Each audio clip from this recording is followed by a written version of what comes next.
Bueno, buenos días. Quiero invitarlos a que vayan conmigo esta mañana al Evangelio de Marcos, el capítulo 2, y vamos a estar meditando en los versículos 1 al 12.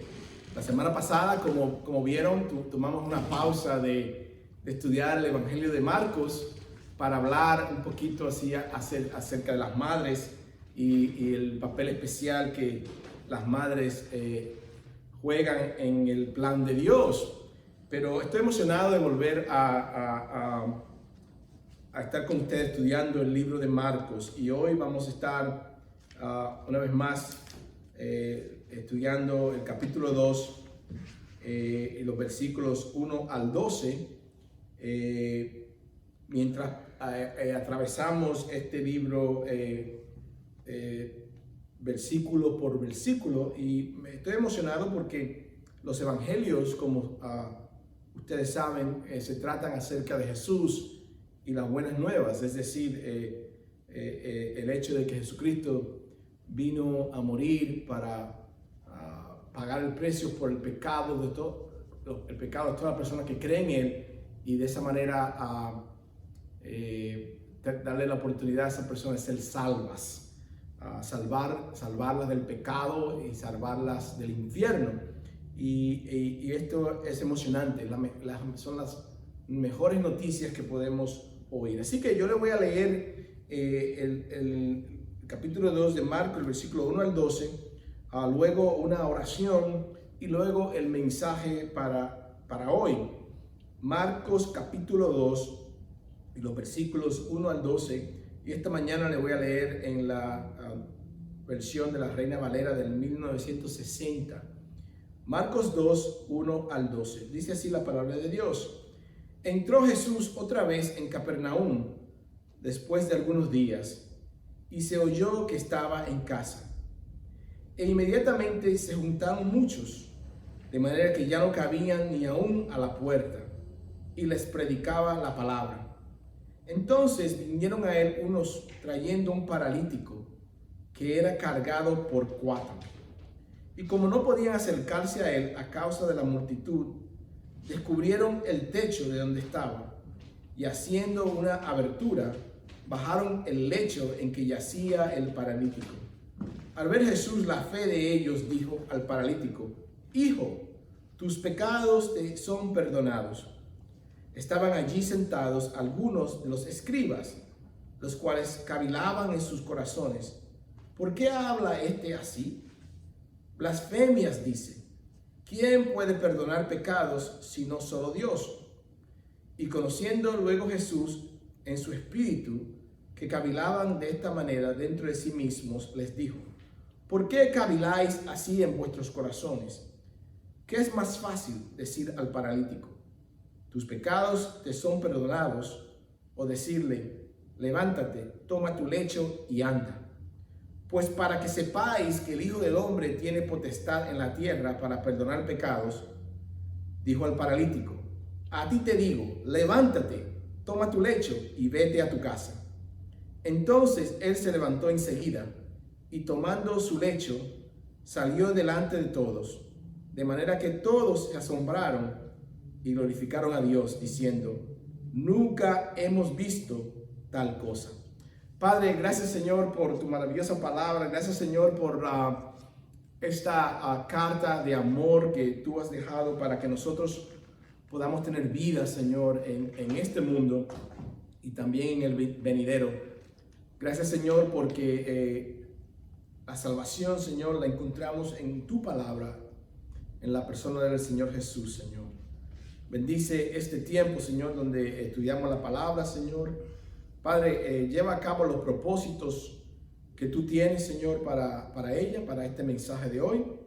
Padre, y al mismo tiempo que te rogamos por este mensaje, Padre, rogamos, Señor, una vez más por esta nación, por el mundo, en realidad, que sigue siendo afectado, Señor, por este virus, por esta enfermedad, Señor. Te pedimos, Señor, una vez más, como hemos hecho durante este tiempo, que tú tengas misericordia, Señor, sobre este mundo, sobre este país, Señor, y que al tiempo tuyo, Señor, que tú reveles, Señor, a la solución a esta enfermedad, a este virus. Que tú le enseñes, Señor, a los doctores, Señor, la vacuna, que tú estés con ellos y los guíes, Señor, Padre.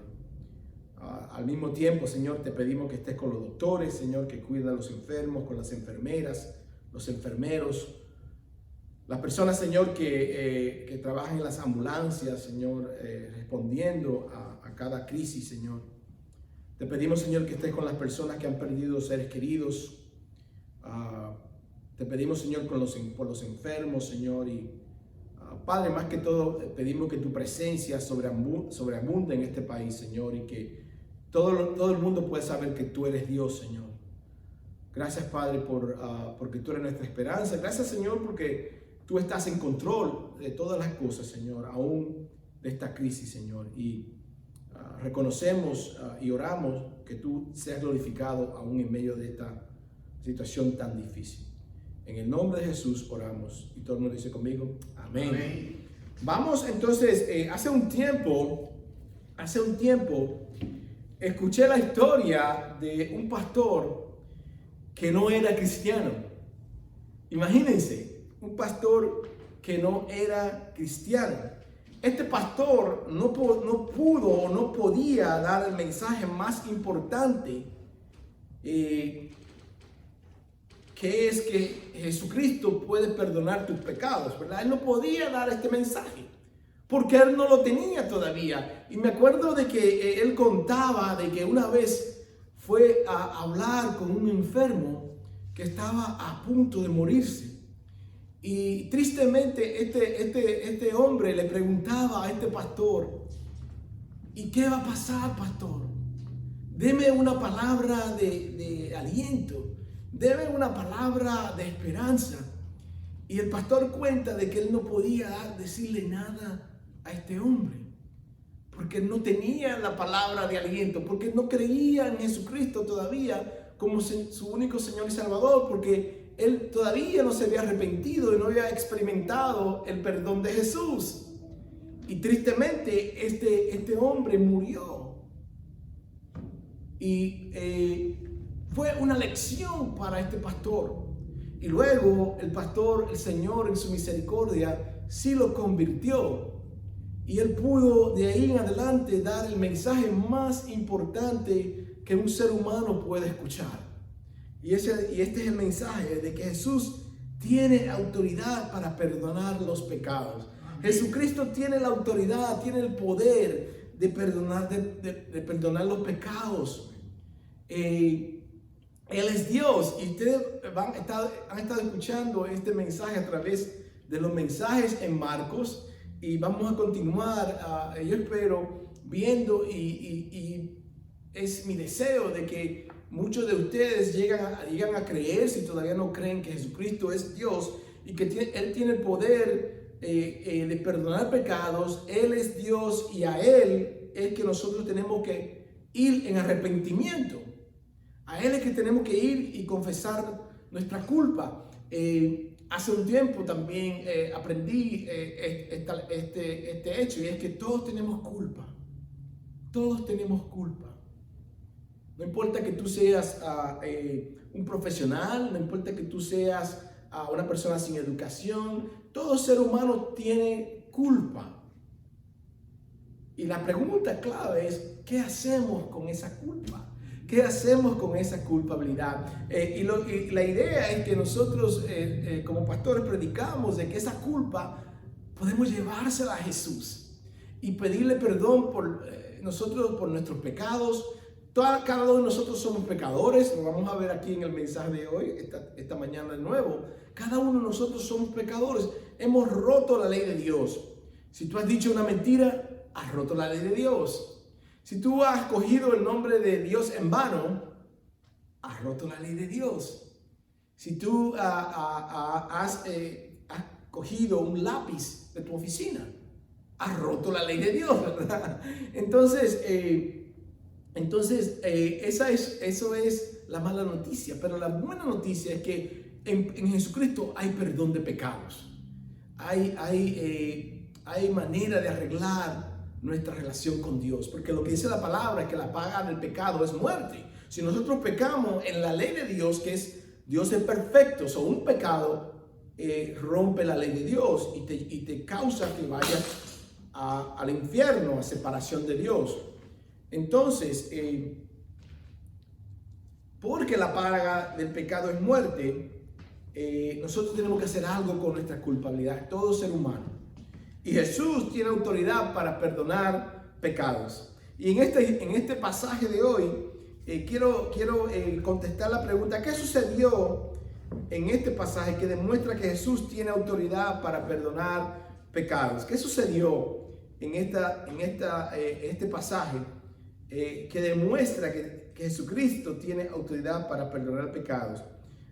Encontré, me parece que son 7 verdades que quiero presentarles hoy, y creo que va a ser de bendición. Primero, el Señor Jesús entra en Capernaum, y dice el versículo 1 del capítulo 2 de Marcos: entró Jesús otra vez en Capernaum después de algunos días.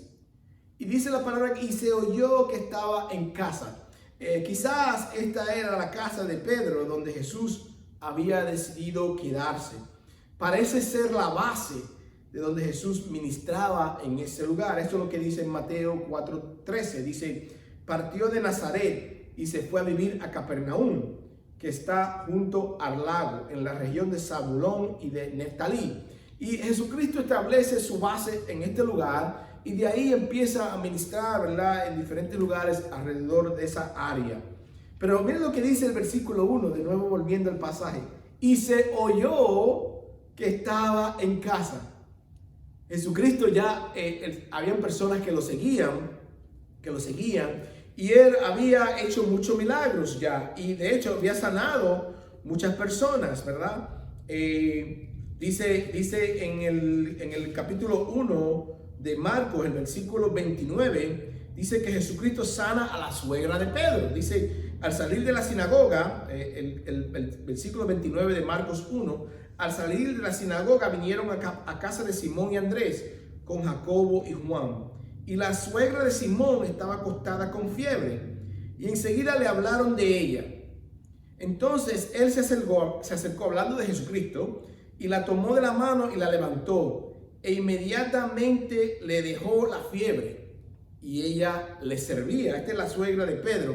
También en el versículo 32 dice que el Señor sanó muchas personas. Dice: cuando llegó la noche, luego que el sol se puso, le trajeron todos los que tenían enfermedades y a los endemoniados, y toda la ciudad se agolpó a la puerta, y sanó a muchos que estaban enfermos de diversas enfermedades, y echó fuera muchos demonios, y no dejaba hablar a los demonios porque le conocían. Entonces, como podemos ver, Jesucristo está sanando gente.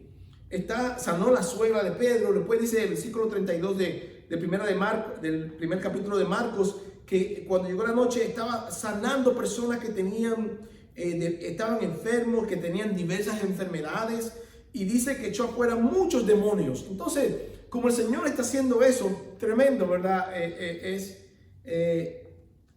maravilloso. Hace 2 semanas vimos que el Señor también sanó a un leproso.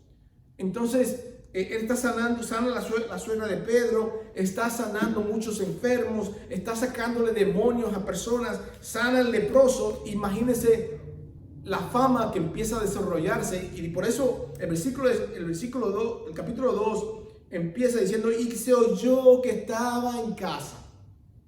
La gente está viendo que él está andando y caminando, pero aparentemente ellos sabían dónde era que él se quedaba en casa de Pedro, y oyeron que estaba en casa. Y vamos a ver lo que continúa diciendo la palabra, ¿verdad? Y se oyó que estaba en casa. El versículo 2, y la verdad de aquí es que Jesús le predica la palabra a muchos.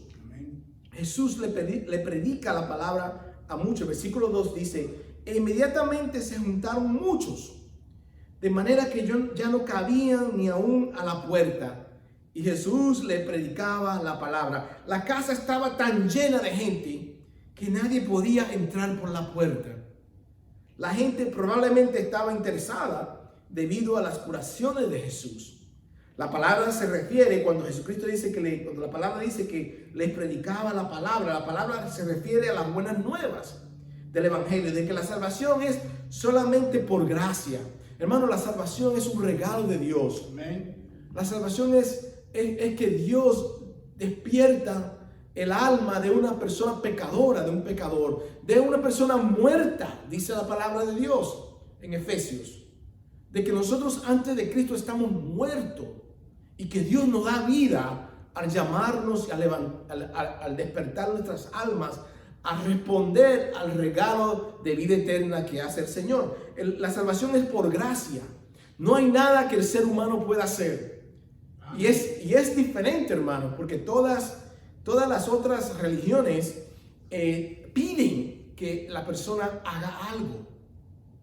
Hay que hacer obras. En algunas denominaciones hay que hacer penitencia o hay que dar alguna ofrenda especial para ser salvo, o quizás tiene que hacer algo para poder obtener la vida eterna. Pero aquí el Señor Jesús, el mensaje que Él está enseñando es que la salvación es solamente por gracia, por medio de la fe. Eso quiere decir que nosotros tenemos que poner nuestra confianza en la persona de Jesucristo para salvación, por fe, poniendo nuestra confianza, creyendo que Jesucristo es quien dice la palabra que Él es, el Señor, el que puede perdonar pecados, el que puede sanar, como hemos visto en esta pasaje, ¿verdad? Por medio de la fe para el perdón de los pecados. Como ya he dicho, todos somos pecadores, todos somos pecadores, eso es lo que dice la palabra, no hay uno solo, ¿verdad? Entonces, esa es la palabra que Jesucristo está predicando en esta casa. Eso es lo que está diciendo. Y dice el versículo 3, que entonces vinieron a Él en medio de esta célula, vamos a decir que es una célula, ¿verdad? Porque nosotros podemos relacionar con esa idea.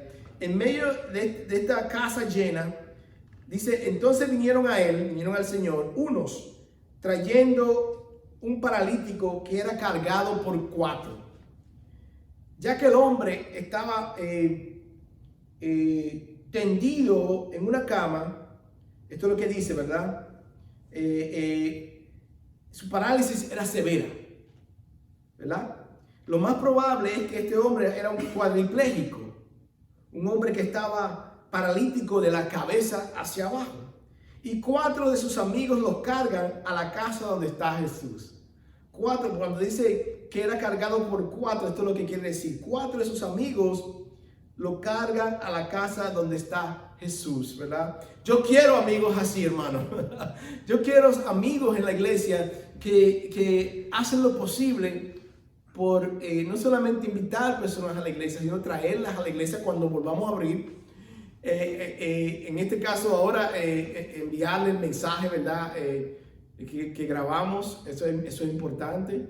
Pero también invitar a las personas a las células cuando abramos, y ahora por Zoom, como estamos haciendo, ¿verdad? Pero estos amigos traen a este hombre donde está Jesús. Y esto es lo que sucede. Dice el versículo 4, y como no podían acercarse a él a causa de la multitud, descubrieron el techo de donde estaba, y haciendo una abertura bajaron el lecho en que yacía el paralítico. Estos amigos son buenísimos. Como no podían entrar por la puerta, subieron al techo. Los techos de las casas en ese tiempo eran planos. Usualmente tenían una escalera por la parte de afuera. Y los techos consistían de madera con la parte plana hecha de barro. Y los amigos del paralítico hicieron un agujero para llevar a su amigo a Jesús. Para llevar a sus amigos a Jesús. Qué insistencia. Qué fe, ¿verdad? O sea, yo me imagino a estos hombres manejando el peso de su amigo con sogas desde arriba para bajarlo y ponerlo donde estaba el Señor. Esos son amigos, esos son verdaderos amigos. ¿Qué sucedería si los cristianos de hoy hiciéramos el mismo esfuerzo por llevar a nuestros amigos a los pies de Jesús? Yo me imagino toda la gente en esa célula mirando, ¿verdad? Empieza el techo a abrirse desde arriba y empiezan a abrir el agujero para bajar a este hombre. Y el mismo Jesús, ¿verdad? Empieza a ver qué es lo que está sucediendo. Qué lindo fuera si nosotros como personas que creemos hiciéramos todo el esfuerzo de poder presentarles a nuestros amigos el mensaje de que Jesucristo puede perdonar sus pecados, de que Jesucristo es el único camino, la verdad y la vida para la salvación, de que aunque nosotros podamos morir, ¿verdad? Hay muchas personas que han muerto por este virus, ¿verdad? Y es triste cuando alguien muere, ¿verdad? Y aún cuando las familias no pueden estar con ellos.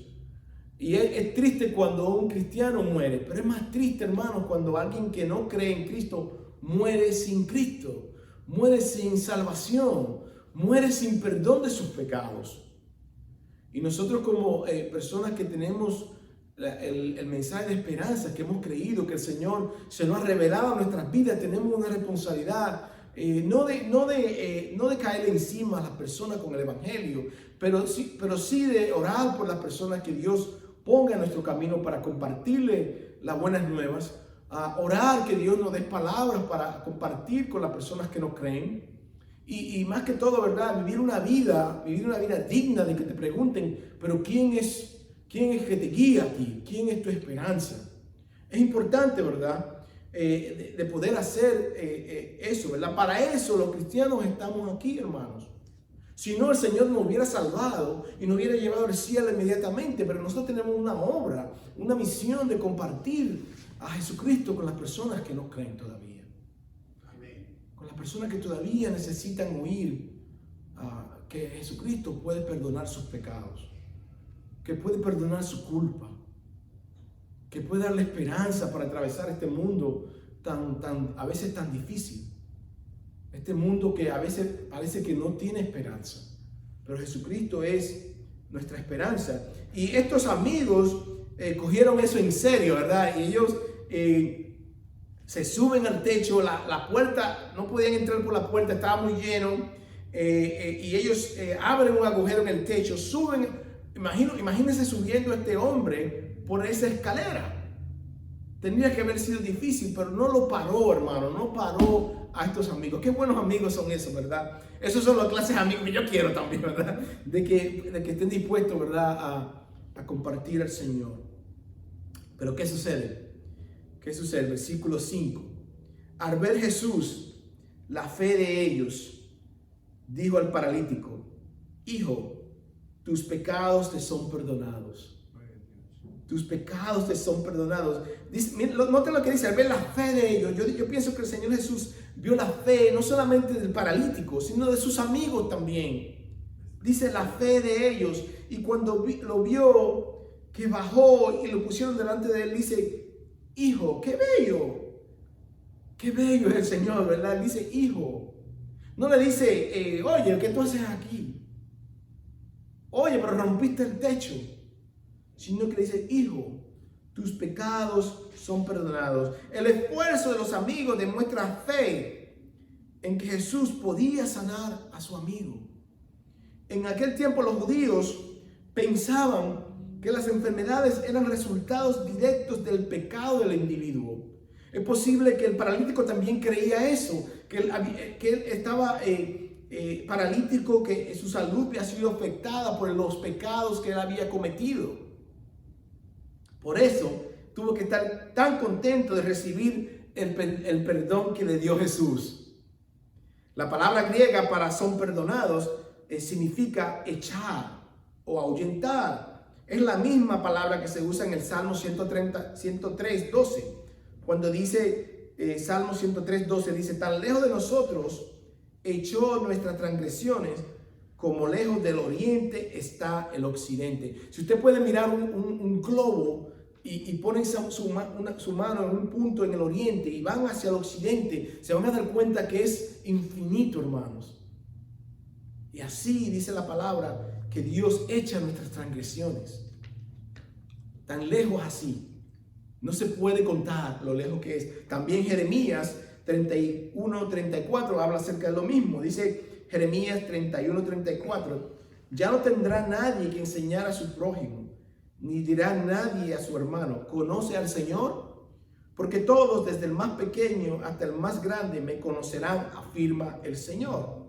Dice esta palabra, yo les perdonaré su iniquidad y nunca más me acordaré de sus pecados. Qué bello es eso, ¿verdad? Dice cuando Dios perdona nuestros pecados, Él nunca más se acordará de ellos. El Señor no es como nosotros a veces, ¿verdad? Perdonamos a la persona y cuando nos vienen y nos ofenden de nuevo, ahí vienen y le sacamos de nuevo lo que nos hicieron, ¿verdad? A veces, tristemente lo hacemos, ¿verdad? Pero dice la palabra aquí que yo perdonaré su iniquidad y nunca más me acordaré de sus pecados, dice el Señor. Miqueas 7:19 también dice, vuelve a compadecerte de nosotros, pon tu pie sobre nuestras maldades y arroja al fondo del mar todos nuestros pecados. Arroja al fondo del mar todos nuestros pecados, dice este profeta. Una cosa que yo he aprendido también a través de programas de televisión y de otras maneras, es que hay lugares al fondo del mar, hermanos, que es tan profundo y tan oscuro que nadie sabe lo que está ahí abajo. Y yo me imagino que esto es lo que hace Dios en este lugar. Es como una ilustración de dónde Dios envía nuestros pecados cuando nosotros nos arrepentimos y le pedimos perdón a Dios. Dice el profeta que Él lo arroja al fondo del mar, donde nadie lo puede esconder, lo puede encontrar, donde solamente Dios sabe que está y Él no se acuerda.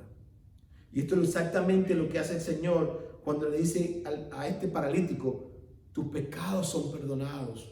Y es exactamente lo que hace el Señor si nosotros venimos a Él en arrepentimiento puro, en arrepentimiento genuino, a hacer la paz con Dios, a reconciliarnos con Dios. Quinto, los escribas piensan para sí mismos. Los escribas piensan para sí mismos. El versículo 6 dice, estaban allí sentados algunos de los escribas, los cuales cavilaban en sus corazones. Los escribas eran usualmente fariseos, estudiantes de la ley judía y especialistas en su aplicación. La palabra fariseo significa apartados. Y ellos, los fariseos, buscaban crecer espiritualmente, no estando cerca de las personas que ellos consideraban que tendrían pecados, sino apartándose, ¿verdad? Esta cuarentena para los fariseos de aquel tiempo no sería nada difícil, porque ellos estaban acostumbrados a estar apartados, ¿verdad? A no juntarse con gente que ellos consideraban impuros, ¿verdad? Y entonces estos líderes religiosos eran parte de estos líderes religiosos, eran los escribas.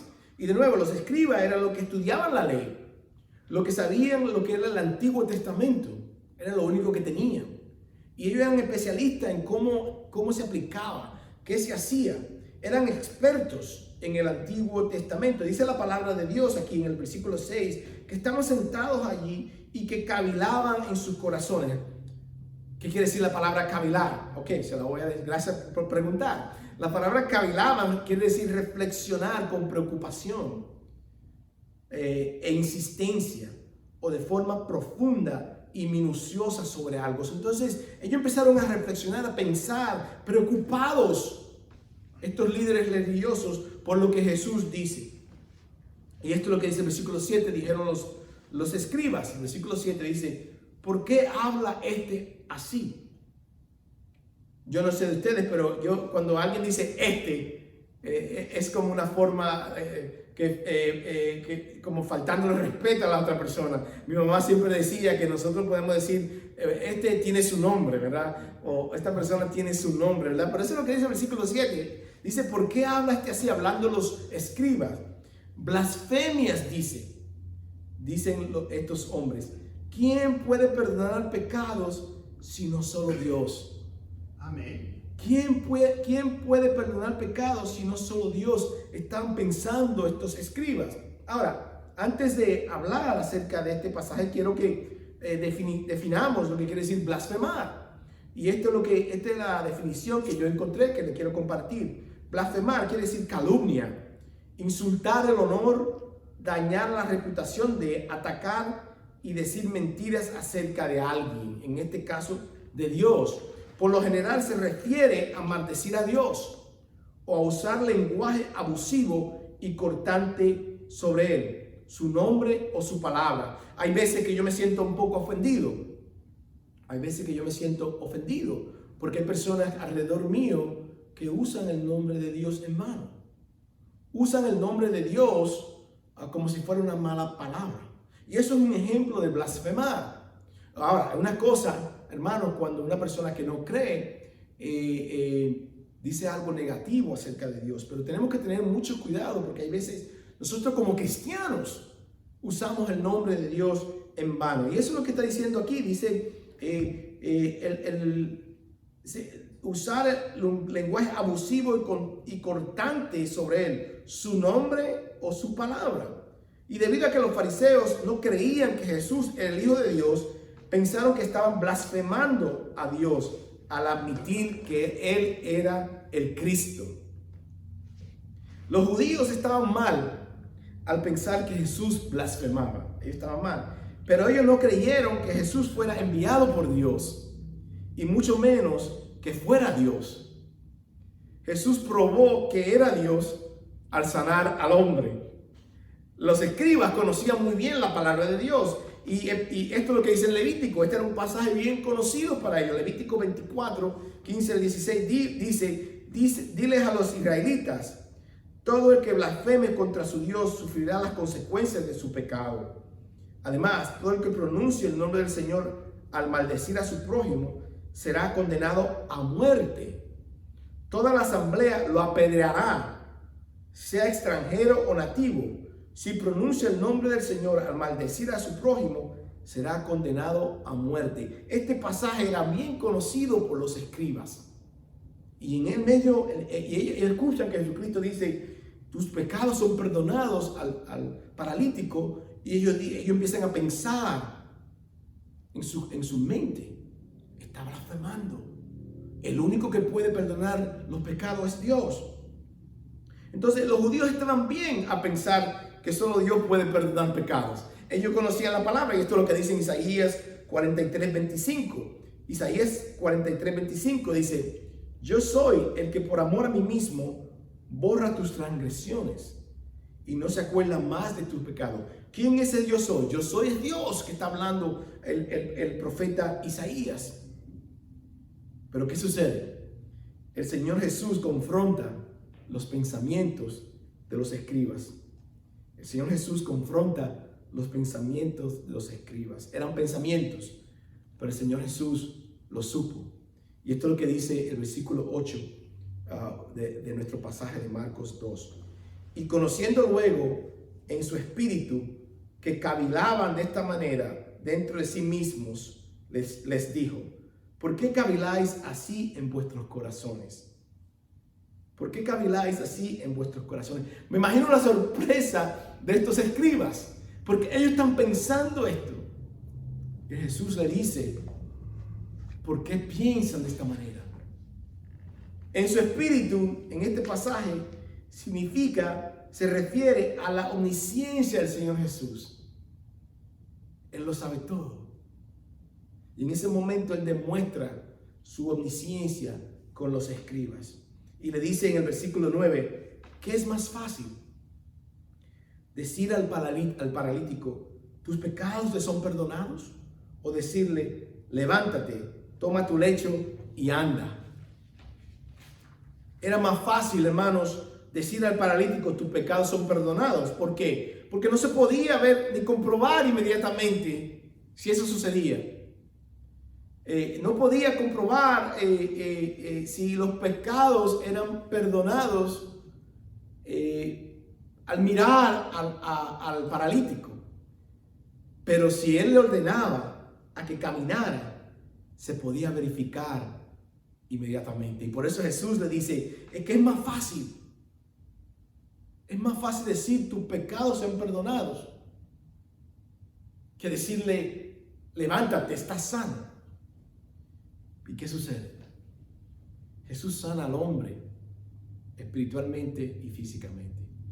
Jesús sana al hombre espiritualmente y físicamente. El versículo 10 dice, pues para que sepáis que el Hijo del Hombre tiene potestad en la tierra para perdonar pecados, dijo el paralítico, a ti te digo, levántate, toma tu lecho y vete a tu casa. Gloria a Dios. Jesús mismo le dice, para que sepan que yo tengo autoridad para perdonar pecados. La palabra del Señor en Mateo 28 dice que yo tengo toda autoridad en el cielo y en la tierra, dice el Señor, dada por el Padre. Jesucristo tiene autoridad porque Él es Dios. Amén. Él es el Dios que calma el viento. Él es el Dios que calma las tormentas de nuestras vidas, que calma las olas con los discípulos en la barca. De hecho, yo le digo a la persona acerca de ese pasaje de que si Jesucristo está en la barca de tu vida, tu barca no se va a hundir. Nosotros vamos a atravesar las crisis más difíciles si tenemos a Jesucristo en nuestra barca, porque Él es Dios. Amén. Y por eso Él dice, yo tengo, para que sepáis, para que sepa que el Hijo del Hombre tiene potestad en la tierra. Potestad quiere decir autoridad, poder, para perdonar pecados.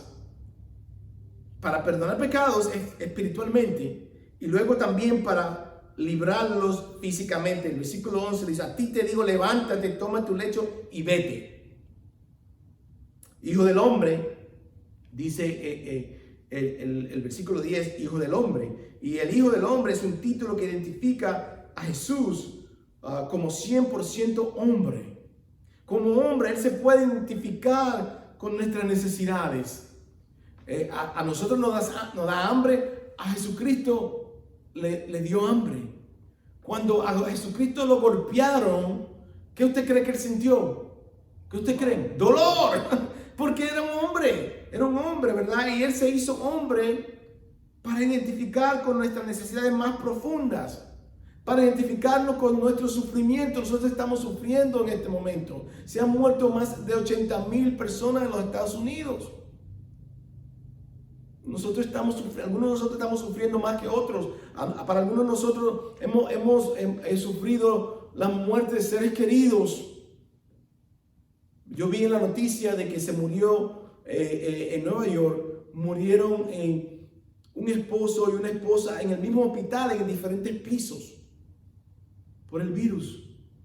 Cada día en la noticia yo oigo y veo ejemplos de personas que están sufriendo a causa de esta epidemia, esta pandemia, que es más que una epidemia ya.